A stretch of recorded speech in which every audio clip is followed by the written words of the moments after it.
اینجا مسجد النبی در شهر رسول الله صلی الله علیه و آله و سلم 35 دقیقه بعد از اتمام نماز ظهر اینجا یکی از درهای خروجی مسجد النبی است.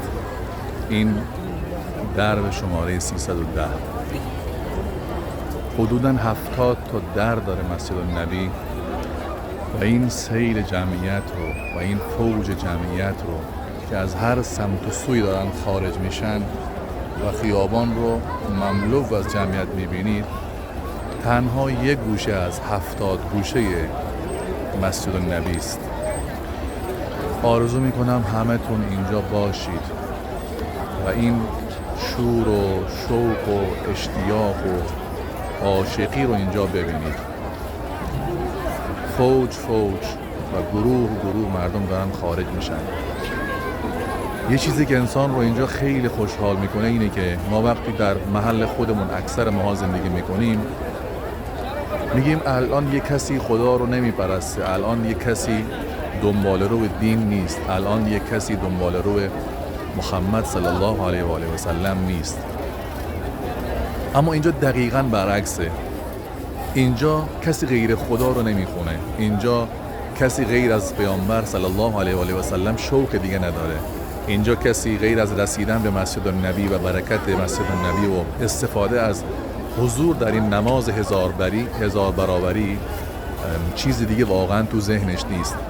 اینجا می شود عشق را با جان و دل لمس کرد، تا مغز استخوان لمس کرد و با وجودی که هر لحظه می بینید جمعیت خارج میشن، انگار داره جمعیت تازه‌ای میاد، انگار داره جمعیت فراوانی و بیشتری از این مسجد خارج میشن. البته دوربین من بیشتر از این یارا نمیده که تا آخر نشون بدم و هر سمت و سویی که من نگاه میکنم فقط شوق میبینم، علاقه میبینم، اشتیاق میبینم، عاشقی میبینم. من هرچه وصف هم بکنم یک وصف بسیار بسیار ناقصه، فقط وصفی بسیار ناقص.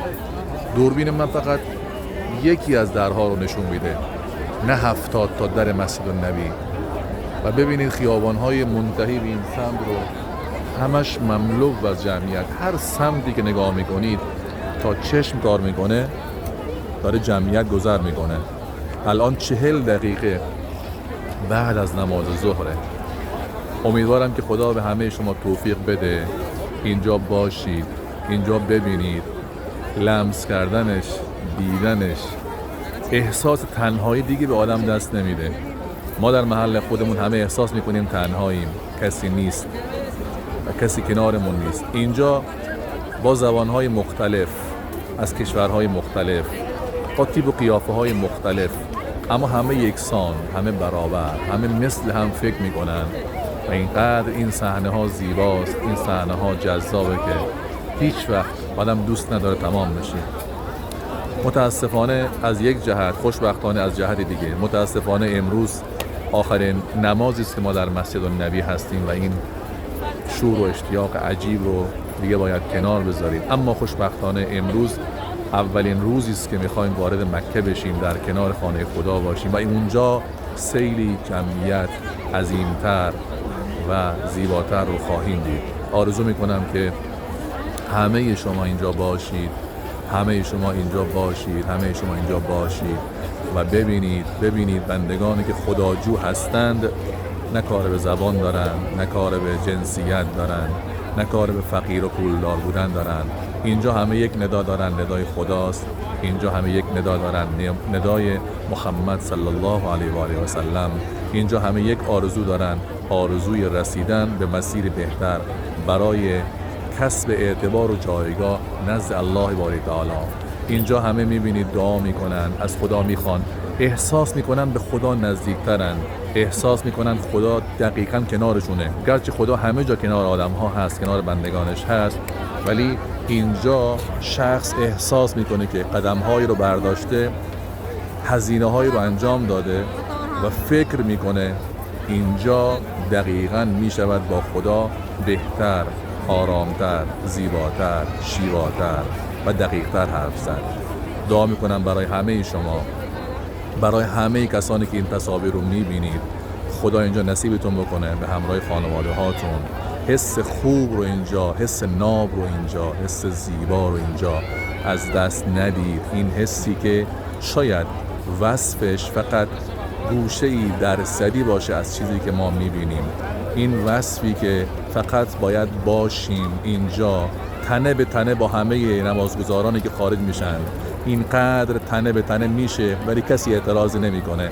اینقدر پا جلو پای دیگران میذارن به اشتباه اما کسی اصلا ناراحت نمیشه و همه به هم دیگه لبخند میزنن. اینجا خشمی وجود نداره، اینجا دعوایی وجود نداره، اینجا دنبال روی دیگران با چشم حسادت وجود نداره. اینجا همه در پی رضایت خدا، اینجا همه در پی اینن که دعا بکنن رضایت خدا رو به دست بیارن، بتونن گوشه از مشکلات بندگان خدا رو با دعاشون سهم داشته باشن در برطرف کردنش. لذا بازم دعا میکنم خدا همه را روسفید بگرداند، برکت در عمر و رزق و اعمالتون خدا قرار بده. حیفم میاد، واقعا حیفم میاد که اینجا این کلیپ رو ترک بکنم، اما واقعا میبینم الان 47 دقیقه الان گذشته ولی من به درهای خروج مسجد النبی که نگاه میکنم سیل جمعیت قطع شدنی نیست. انگار باران پیاپی در حال باریدنه، انگار باران قطع شدنی نیست. این باران رحمت الهی که بر دل بندگانش جوشیده و این بندگان خدا را این چنین خوشحال قرار میده. من به چهره ها نگاه میکنم کسی احساس خستگی نمیکنه. من به چهره ها که نگاه میکنم الان همه دارن با لبخند بیرون میاد، با وجود مشقت در حرکت. کسی بی حوصله نیست، کسی بی اعصاب نیست، کسی دلتنگ و نگران نیست. نمیشه وصف کرد، واقعا نمیشه وصف کرد. این صحنه هایی که الان من میبینم فقط دارم گوشه هایش رو خدمتتون عرض میکنم. همه کسانی که این تصاویر رو میبینید، این صحنه ها رو میبینید، هر چقدر دوست دارم نشون بدم گوشه های بهتری از صحنه ولی نمیشود واقعا نشون داد، نمیشود واقعا به تصویر کشید و فقط میتونم بگم حس ناب، عاشقی فراوان. اینقدر آرامش هست. به هر چهره‌ای نگاه میکنم آدم هم لبخند به لبش میاد، هم اشک شوق تو چشمانش جمع میشه و هم نمیدونه واقعا با چه زبانی از خدا تشکر بکنه. من دیگه اینجا سعی میکنم کلیپ رو تمام بکنم. واقعا میگم اگر بیستم باید تا 1 ساعت دیگه بیستم و این سیل جمعیت رو من نشون بدم. همه همینجوره، 1 ساعت بعدم همین تصویره، 1 ساعت و نیم بعدم همون تصویره، اما شما 2 ساعت و نیم بعد تصویر برعکس میشه. یعنی از این سمت موج جمعیت، از این سمت میبینید موج جمعیت دارن دوباره وارد میشن به مسجد النبی، دارن دوباره میان به سمت مسجد النبی و این 24 ساعته است. اینجا کسی خواب نداره، اینجا کسی استراحت نداره، اینجا کسی فرصت رو از دست نمیده، اینجا کسی الکی وقتش رو تلف نمیکنه. اینجا فقط میخوان به خدا نزدیک بشن، اینجا فقط میخوان راه و روش رسیدن به خدا رو، راه و روش و رسول الله صلی الله علیه و سلم رو طی بکنن برای رسیدن به محبت الهی. هر لحظه میخوام این کلیپ رو تمام کنم، این تصویر برداری رو قطعش کنم، ولی نگاه میکنم درهای خروجی مسجد النبی رو، هی این جمعیت داره میاد، این جمعیت داره میاد، زن و مرد کنار هم. کسی توجه نداره الان به این که این زن، این مرد، این از کجاست، اون از کجاست. همه دارن مسیر خودشون میرن و اون مسیر دریافت رحمت الهی است. شادن، خوشحالن از اینکه تونستن یک نماز رو در اینجا به جا بیارن، شادن، خوشحال از اینکه فکر میکنن برکتی از برکات الهی رو به دست بیارن، خوشحال از اینن که امروز اینجا یک نماز خوندن برابر با 1000 نماز و این شدنی نیست مگر با توفیق الله. از خدا بخوایم که خداوند به ما بدهد، به ما عنایت بکند.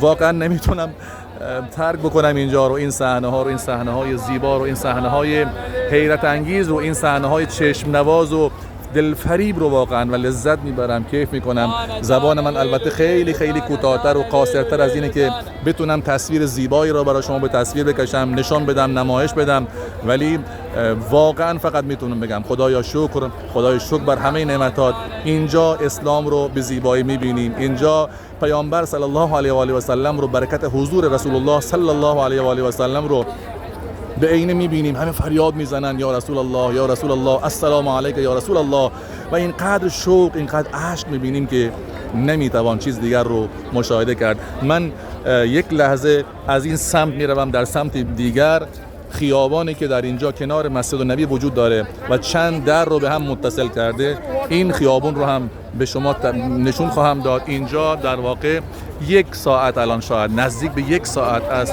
خروج مردم از مسجد النبی میگذره. مطمئن باشید در طی این 1 ساعت، همین ثانیه به ثانیهش، لحظه به لحظهش، این فوج، این جمعیت و این موج عظیم همینجوری حرکت میکرده و نمیشه چیز دیگه گفت. من زبانم قاصره. اینجا پرندگانی هستن در امنیت و آرامش لذت میبرن، مردمی هستن که بدون اینکه اذیت بکنن کیف میکنن، با اینها بازی میکنن، به اینها غذا میدن، همه اینجا در آرامشن، همه اینجا در امنیتن، در کنار هم پرنده ها و حیوانات، در کنار آدم ها، و این لذتی است وصف نشدنی. خدا نصیبتون بکنه، خدا نصیب همه‌تون بکنه، لذت ببرید، کیف کنید، بیایید اینجا و از این فرصت بی‌نظیر که نصیب همه میشه بتوان به خدا نزدیکتر شد و پیام زیبا رو بازم به خدا منتقل کرد، و اون اینه که خدایا هر جایی که باشیم تو همون جا هستی و میپرستیم خدا را به یکتایی و راه و روش رسول الله صلی الله علیه و آله و سلم رو راهی نیک و برگزیده خودمون میدونیم. برای آخرین بار بازم به تصویر میکشم این خیابانی که 1 سمتش البته از مسجد النبی دارن خارج میشن، و باز هم دیگه 1 بار دیگه به تصویر میکشم برای شما سروران عزیز، کسانی که این تصاویر رو میبینند. از اینجا از در شماره 310 مسجد النبی که عرض کردم یکی از درهاست، بازم میبینید هنوز همون جمعیت، هنوز همون بزرگی، هنوز همون شکوه، هنوز همون عظمت رو شما میبینید در جای جای این تصاویر وجود داره. نمیتونم دل بکنم، واقعا نمیتونم تصویر رو قطع کنم، ولی چاره ای نیست، باید از اینجا خداحافظی کنم، از مسجد رسول الله صلی الله علیه و آله و سلم باید خداحافظی کنم و وداعی داشته باشم، وداعی سنگین با رسول الله صلی الله علیه و آله و سلم. همه کسانی که این تصاویر رو میبینن از دل براتون دعا میکنم که خدا مشکلاتتون رو حل کنه. هر اون کسی که سالم هست خداوند سلامتیشون رو حفظ بدارد، اون کسانی که بیمارن خداوند شفای عاجل عنایتشون بدارد، اون کسانی که بیمار دارن، پرستارن، مراقب بر بیمارن، خداوند صبر و حوصله و اخلاق نیکو به اونها عنایت بدارد. بارالله اون کسانی که پدر و مادرشون در قید حیاتن، اونها را ثابت قدم بدار، عاقبت به خیر نگهدار، سایه با محبت بر بالای سر فرزندانشون، و کسانی که پدر مادرشون از دنیا رفتن اونها را قرین رحمت خیش قرار بده. بارالله اون کسانی که بچه‌هایی دارن، فرزندانی دارن، اونها رو سالم و صالح و مصلح بگردان، قوت قلب و عصای دست و چراغ راه و نور چشمان قرار بده. و اون کسانی که فرزندانی ندارن خدایا به بزرگی و کرم خودت فرزندانی را نصیبشون بفرما، پدر بشن، مادر بشن و لذت داشتن این موهبت الهی رو درک بکنن.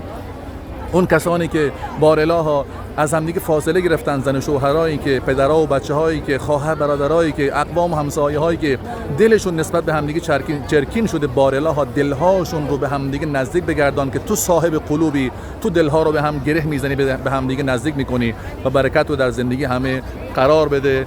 بازم دلم نمیاد این تصاویر رو قطع بکنم، اما چاره این نیست و با همه شما هم من خداحافظی میکنم. این پیام رو فرستادم که فقط ببینید عظمت را، شکوه را، بزرگی را، جلال را و این مردمی که فارغ از هر رنگ و تیپ و قیافه و هر جنسیتی، معلول های شما میبینید با ویلچر هایی که دارن حرکت میکنن، ویلچر پشت ویلچر، معلول پشت سر معلول، نابیناها، کسانی که پای ندارن، کسانی که با دست هایی که فلج هستن. شما میبینید تصویرهای زیبا رو میشود اونجا دید. من اونجا میبینم که یکی از خواهران مسلمانمون مادر رو داره بر ویلچر حمل میکنه، فرزندش رو هم داره بر ویلچر مادر حمل میکنه. این صحنه ها، این شوق اشتیاق وصف نشدنی است و این لذت شاید تکرار نشدنی در جای دیگری شاید نتوان به دست آورد.